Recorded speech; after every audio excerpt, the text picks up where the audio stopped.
Little did I know how sick I was. My mom and my sister just looked at me and said, "You're gray. You are not well." I was feeling like, how could this be happening? I'm Wendy Fleckenstein, and I'm a heart transplant survivor.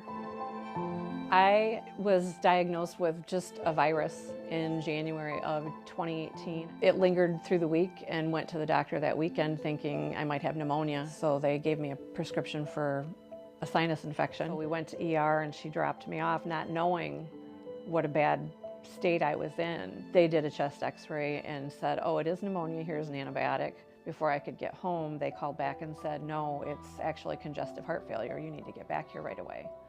So that means I need a transplant. I was feeling like, how could this be happening? You know, I didn't think I would get to this point, really. It just happened all of a sudden, and you're kind of faced with it, and you just have to figure out what life is going to look like after that. I was doing well. They weren't able to figure out what caused the congestive heart failure.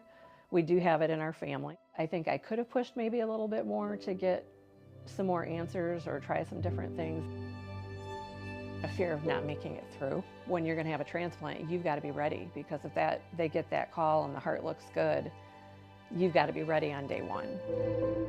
Once they got me healthy enough, they placed me on the list, and then we just waited.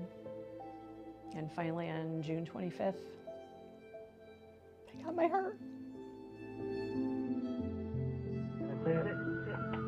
The nurse had come and told my family in the waiting room, "If you look out this window, you'll see the heart coming."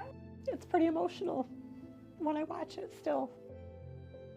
And the psychologist came down the hall and caught me and wanted to know how I was doing, and he asked me, "What does it feel like to know that somebody else's heart is beating in your chest?" And I lost it.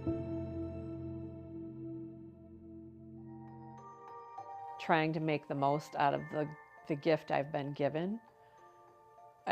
You have to. I mean, how do you get a gift like that and then sit home and do nothing with it? Try to be present with my friends and my family and go out and do the things that mean a lot to me. To be able to have my son bring me down the aisle and watch her come down with her dad. Because of my situation, they postponed it to 22.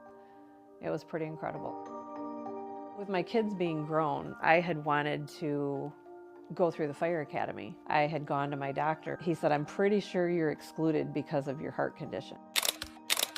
The next best thing was my other passion of photography. I had decided I was going to get my life back and live it, and that's what I've been doing. I think in everyday life we're so busy that you tend to just brush things under the rug and, you know, oh, we'll give it a little time.